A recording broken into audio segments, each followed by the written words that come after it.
What is framing? Framing is a psychology term to describe how a specific statement or question is given to a specific answer, either positive outlook or negative.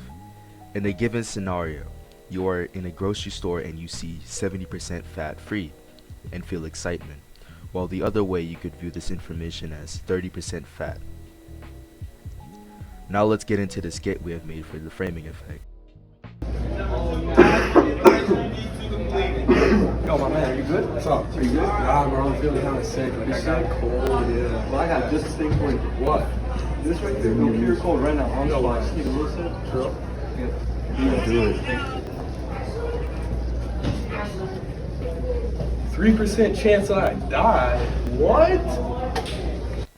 In this scene, our actor, Aiden, is sick of an unknown deadly disease with only one cure: a cup of an unknown liquid given to by a complete stranger. He was told that the cup, which was the cure for his disease, it has a 97% chance of survival, but 3% chance of fatality on the back of the cup. He was exhilarated by this fact and chose to drink it. This street pharmacist, later known as Srabon, who was later arrested for possession of marijuana, cocaine, methamphetamine, robbery, treason, and giving other unknown liquids to strangers, in which later have died. In this case, Aiden was lucky and survived the incident.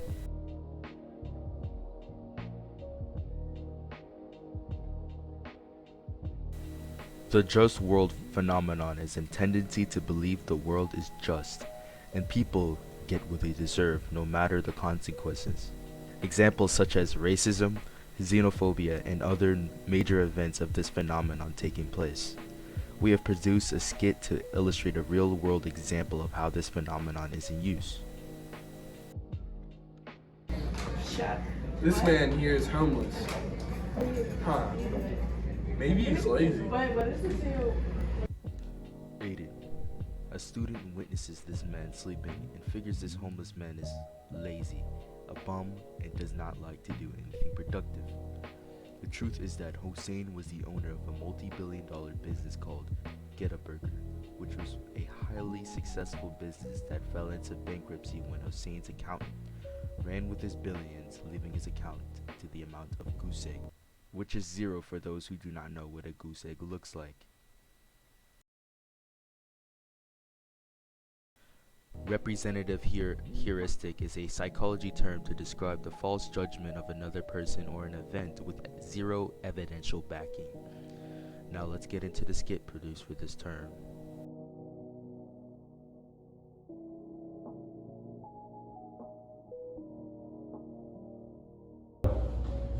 Yeah, crazy day. Yo, where's my watch? What? Watch?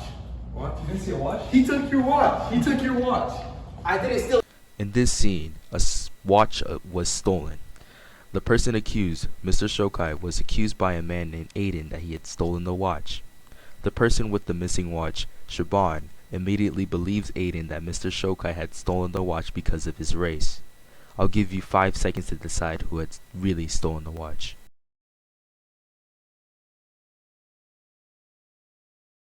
Anything. You got my watch? Where's my watch? Thank you, I appreciate it. Got you. Hey, we got. Let's talk. Bro, I didn't steal it. Yo, call 911. Like, he needs to be arrested, like, right now. Right. It wasn't me. Yeah. Anybody have a phone back? Can I call 911? Yeah. Cut.